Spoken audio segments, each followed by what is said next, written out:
Let's mic news rap. Let's mic news rap में अब सुनते हैं दिन भर की अहम खबरें सिर्फ 10 मिनट में। सबसे पहले सुर्खियां। 218 रुपए महंगा हुआ commercial cylinder, rail ticket refund और टोल सहित 15 बदलाव आज से लागू। असम में गरमाया चुनावी माहौल, प्रियंका गांधी का सरकार पर हमला, मोदी का जीत का दावा। और अमरावती को आंध्र प्रदेश की राजधानी बनाने वाला बिल लोकसभा में पास, सशस्त्र पुलिस बल विधेयक को राज्यसभा में हरी झंडी। अब खबरें विस्तार से। आज 1 अप्रैल से नए वित्त वर्ष की शुरुआत के साथ आम लोगों की जिंदगी से जुड़े कई बड़े बदलाव लागू हो गए हैं। सबसे पहले कमर्शियल गैस सिलेंडर के दाम 218 रुपए तक बढ़ गए हैं, जिससे रेस्टोरेंट और कैटरिंग का खर्च बढ़ सकता है। रेल यात्रियों के लिए टिकट कैंसिल करने का नियम सख्त हो गया है। अब ट्रेन छूटने से 8 घंटे पहले तक ही रिफंड मिलेगा। फास्टैग एनुअल पास महंगा हो गया है और अब टोल प्लाजा पर कैश भुगतान पूरी तरह बंद कर दिया गया है, यानी डिजिटल पेमेंट ही अनिवार्य होगा। नई कारों की कीमतों में भी 2 से 3% तक इजाफा हुआ है। टैक्स सेक्टर में बड़ा बदलाव करते हुए अब असेसमेंट ईयर की जगह सिर्फ टैक्स ईयर का इस्तेमाल होगा। साथ ही income tax return filing, HRA छूट और टीडीएस फॉर्म्स के नियमों में भी अपडेशन किए गए हैं। बैंकिंग और निवेश से जुड़े नियमों में भी बदलाव हुआ है, जिसमें ATM cash limit, F and O पर टैक्स और गोल्ड बॉन्ड पर टैक्सेशन शामिल है। कांग्रेस सांसद कुमारी शैलजा ने कमर्शियल एलपीजी सिलेंडर के दामों में बढ़ोतरी पर केंद्र सरकार को घेरते हुए कहा कि सरकार भले ही सब कुछ नियंत्रण में होने का दावा कर रही हो, लेकिन जमीनी हकीकत इससे अलग है। महंगाई पर काबू पाने के लिए सरकार को ठोस और पुख्ता इंतजाम करने चाहिए। साथ ही वैकल्पिक उपायों पर भी गंभीरता से विचार करना चाहिए।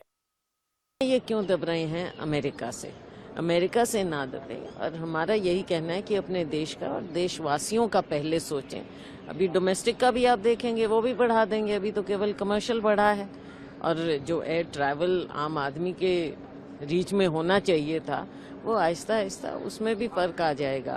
और ये जंग का तो पता नहीं कब तक क्या है कैसे नहीं है, लेकिन अपने देश का पहले सोचें और दुनिया में दूसरे सोर्सेज को भी हमें अपने देखना चाहिए कि अपने हम रिजर्व्स को कैसे और। इधर भारत सरकार के पेट्रोलियम और प्राकृतिक गैस मंत्रालय ने स्पष्ट किया है कि सामान्य पेट्रोल और डीजल की कीमतों में कोई बदलाव नहीं हुआ है, भले ही वैश्विक तेल कीमतें ईरान युद्ध के कारण तेजी से बढ़ गई हों। मंत्रालय ने सोशल मीडिया पर बताया कि तेल कंपनियां भारी घाटे में चल रही हैं, फिर भी आम उपभोक्ताओं को राहत देने के लिए कीमतें स्थिर रखी गई हैं। हाल में हुई 2 रुपए प्रति लीटर की बढ़ोतरी केवल प्रीमियम पेट्रोल वेरिएंट्स पर लागू होती है, जो कुल ईंधन खपत का सिर्फ 2 से 5% हिस्सा है। हर पेट्रोल पंप पर सामान्य पेट्रोल और डीजल पहले की ही कीमत पर उपलब्ध है। पेट्रोलियम मंत्रालय की संयुक्त सचिव सुजाता शर्मा ने भी दिल्ली में मीडिया से बातचीत में इस बात की पुष्टि की है। जो वॉलिटिलिटी है प्राइसेस में, उससे बचाने के लिए आप जानते हैं भारत सरकार ने एक्साइज ड्यूटी को कम किया ताकि घरेलू उपभोक्ताओं को बचाया जा सके और प्राइस में कोई भी वृद्धि न हो। इस सब के बावजूद प्राइस वही मेंटेन है और इसके फलस्वरूप हमारी ऑयल मार्केटिंग कंपनीज को पेट्रोल और डीजल दोनों पर अंडर रिकवरी भी है। आज से देश में जनगणना 2027 का पहला फेज शुरू हो गया, जो 30 सितंबर 2026 तक चलेगा। इस चरण में हाउस लिस्टिंग यानी मकानों की गिनती और उनसे जुड़ी विस्तृत जानकारी जुटाई जाएगी। इसके बाद फरवरी 2027 में दूसरा फेज होगा, जिसमें जनसंख्या गणना की जाएगी और इस बार लोगों से उनकी जाति से जुड़ा डेटा भी लिया जाएगा, जो आज़ादी के बाद पहली बार होगा। पूरी जनगणना इस बार पूरी तरह डिजिटल तरीके से की जाएगी, जिसमें कर्मचारी मोबाइल ऐप के जरिए सीधे स्मार्टफोन पर डेटा दर्ज करेंगे। इसके साथ ही लोगों को सेल्फ एन्यूमरेशन की सुविधा भी दी गई है, जिसमें वे ऑनलाइन पोर्टल पर खुद अपनी जानकारी भर सकेंगे। यह सुविधा वैकल्पिक होगी और जिन लोगों ने ऑनलाइन डेटा नहीं भरा, उनके घर जाकर कर्मचारी जानकारी जुटाएंगे। लोकसभा में नित्यानंद राय द्वारा पेश आंध्र प्रदेश पुनर्गठन संशोधन बिल 2026 पास हो गया। इस बिल के तहत अमरावती को राज्य की एकमात्र और स्थायी राजधानी का कानूनी दर्जा मिल गया है। करीब 1 घंटे की बहस के बाद बिल को वॉइस वोट से मंजूरी दी गई।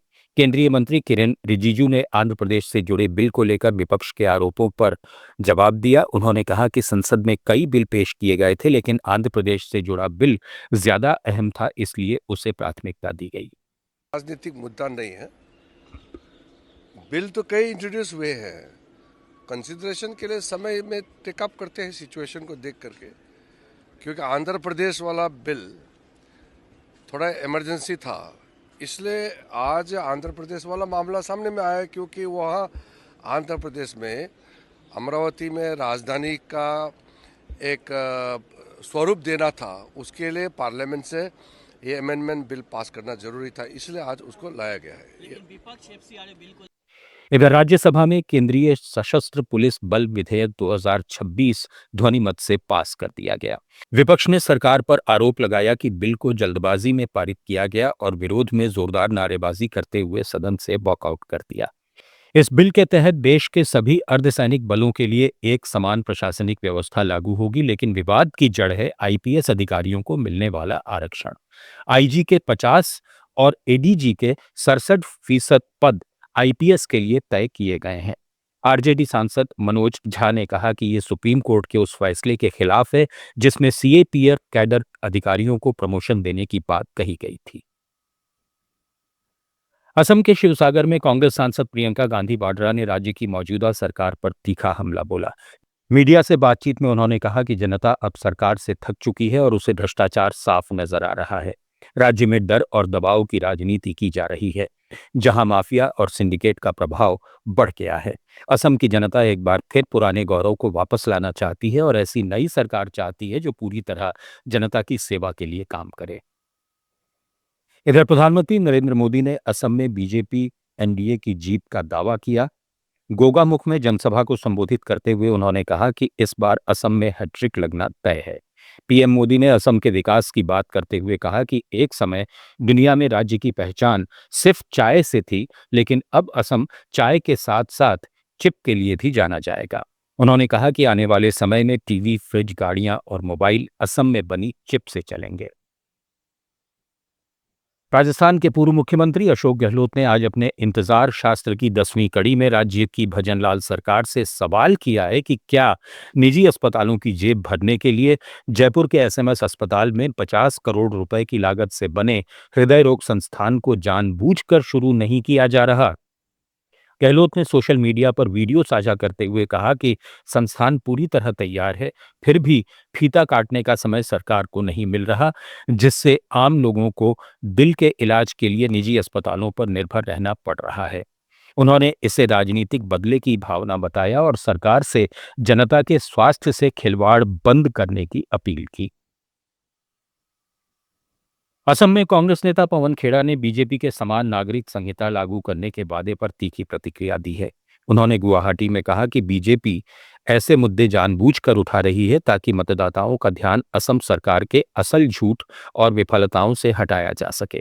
पवन खेड़ा के मुताबिक ये एक सोची समझी रणनीति है जिसके जरिए जनता को भटकाने और ध्रुवीकरण की कोशिश की जा रही है। हालांकि उन्होंने विश्वास जताया कि असम के लोग इस तरह के प्रयासों से प्रभावित नहीं होंगे। भारतीय नौसेना की ताकत में बड़ा इजाफा हुआ है। 31 मार्च को मालवन नाम की पनडुब्बी रोधी युद्धक शैलो वाटर क्राफ्ट नौसेना को सौंप दी गई। ये उपलब्धि आत्मनिर्भर भारत अभियान के तहत स्वदेशी रक्षा निर्माण को मजबूत करने की दिशा में अहम मानी जा रही है। इस युद्धपोत का निर्माण कोचिन शिपयार्ड लिमिटेड ने किया है और ये 8 आधुनिक युद्धपोतों की श्रृंखला का दूसरा जहाज है। करीब 80 मीटर लंबा और 1100 टन वजनी ये पोत आधुनिक राडार, सोनार, टारपीडो और एंटी सबमरीन हथियारों से लैस है जो पानी के भीतर दुश्मनों का सटीक पता लगाने में सक्षम है। भारतीय शेयर बाजार ने नए वित्त वर्ष की शुरुआत मजबूती के साथ की। आज कारोबार के अंत में बीएसई सेंसेक्स 1187 अंक चढ़कर 73,134 पर बंद हुआ। एनएसई निफ्टी 348 अंक की बढ़त के साथ 22,679 पर पहुंच गया। 2 दिन की गिरावट के बाद आई इस तेज रिकवरी के पीछे वैश्विक संकेतों में सुधार, तेल कीमतों में नरमी और विदेशी बाजारों से मिले सकारात्मक संकेत अहम रहे। विश्लेषकों का कहना है कि गिरावट के बाद निवेशकों को आकर्षक वैल्यूएशन मिले, जिससे खरीदारी लौटी और बाजार में व्यापक तेजी दिखी। आप सुन रहे थे let's mind more than radio. Follow कीजिए हमें हमारे सोशल मीडिया प्लेटफॉर्म्स पर।